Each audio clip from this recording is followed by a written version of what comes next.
This happened when I was 15 years old, and it's something I'll never forget. My best friend, Anthony, invited me over for the weekend because his parents were going out of town. It was supposed to be one of those epic weekends where we could do whatever we wanted. So, I grabbed my bike and headed to his place. I rode through the quiet neighborhood, the wind brushing against my face, thinking about the fun we were about to have. When I got there, I put my bike in his backyard and let myself in through the back door. We spent the first part of the night playing video games, everything from FIFA to Call of Duty. The room was a mess, with popcorn and chips scattered all over the floor. We didn't care. We were just two teens with the whole weekend to ourselves, and we were living it up. After a while, we got bored of video games and decided to watch a movie.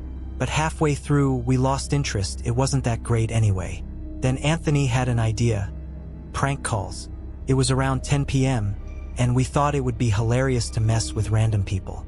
Anthony made a few prank calls to pizza places, and we were laughing so hard we nearly fell off the couch. Then it was my turn. I had never made a prank call before, but I figured, how hard could it be? I dialed a random number and hoped someone would pick up. After a few tries, someone finally answered. The voice on the other end was deep and rough. He didn't say hello, just a gruff, "Yeah." Anthony was giggling beside me, making it hard to keep a straight face. I was so bad at prank calling that I started laughing too, stumbling over my words. There was silence on the other end. I tried to get it together and continued, Sir, would it be all right if I borrowed one of the wheels from your car?" The guy paused before asking, "What's your name, kid?" Without thinking, I said, "My name's Bob." He immediately responded, "Really? You sure it's not Anthony?" Hearing that name felt like someone had poured ice water down my back. I looked over at Anthony, and his face had gone pale. I hung up the phone right away. My heart was racing. Who the hell was that? I asked Anthony, trying to stay calm, but I could hear the fear in my voice. I don't know," he stammered. "Does your phone show your name when you call someone?" "No, it shows my dad's name. That's what it's always done."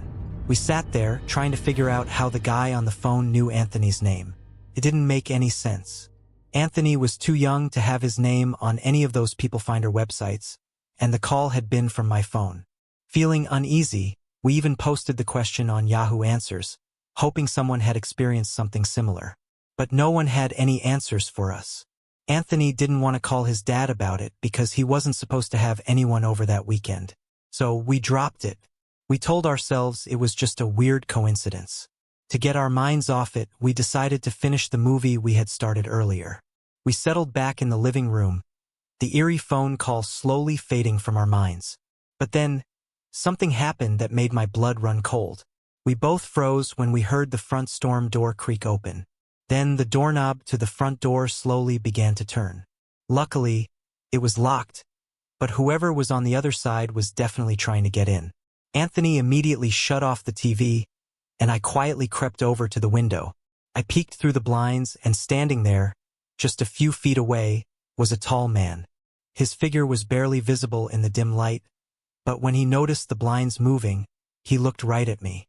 My heart skipped a beat, and I slammed the blinds shut. I quickly motioned for Anthony to follow me, and we both bolted into the kitchen. We crouched behind the counter, listening, trying to stay as quiet as possible. Then we heard the sound of the gate to the backyard opening. My stomach dropped. I had forgotten to close the back door when I came in. "Shit," I whispered. Anthony looked at me wide-eyed. "You gotta shut it before he gets inside," he urged. I crept toward the hallway, moving as quietly as I could. But when I got close enough to see the back door, I froze. There, silhouetted against the faint moonlight, was the figure of a man standing just outside the door. He hadn't seen me yet, but he was looking inside, searching. I watched in horror as he opened the door and stepped inside the house.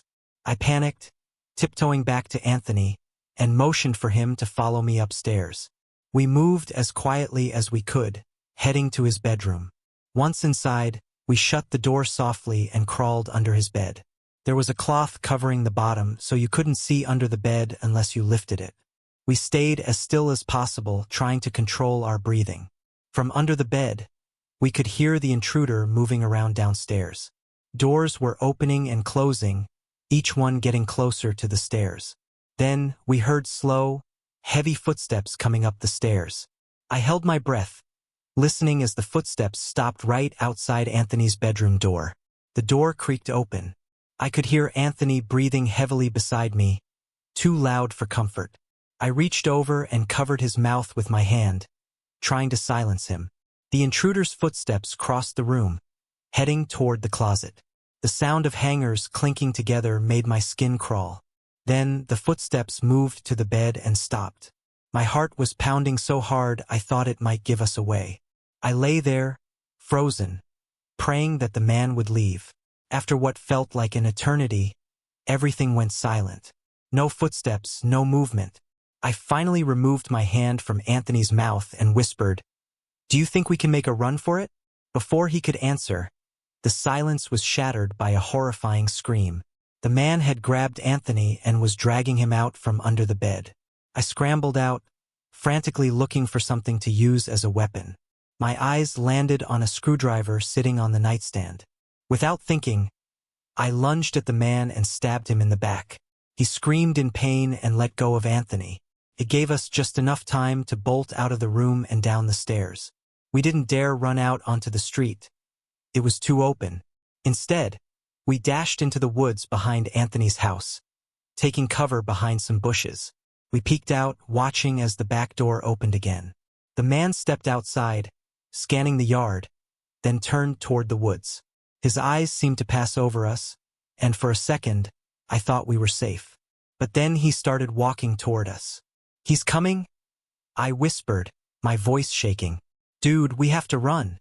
We sprinted deeper into the woods, the leaves crunching loudly beneath our feet, making it impossible to hide our movements.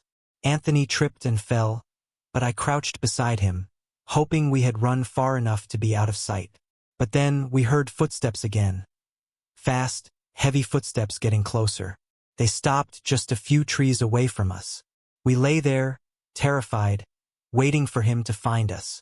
But then, just as suddenly as the footsteps had come, they disappeared, heading in a different direction. After a long moment, we made a run for it, back to Anthony's house. This time, we remembered to lock the back door. Anthony called the police while I kept watch from the window, scanning the backyard. It was pitch black, and I couldn't see a thing. I decided to turn on the backyard lights, and that's when I saw him. Standing near the woods just beyond the tree line was the man. He was watching us. For a moment we locked eyes. Then he turned and disappeared into the trees. The police arrived not long after, but they didn't find anyone. That night was the last time we ever saw the man. 5 years have passed since then, and nothing has happened since.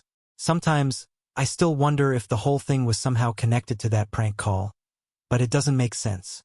Either way, that was the night my best friend and I almost didn't make it out alive.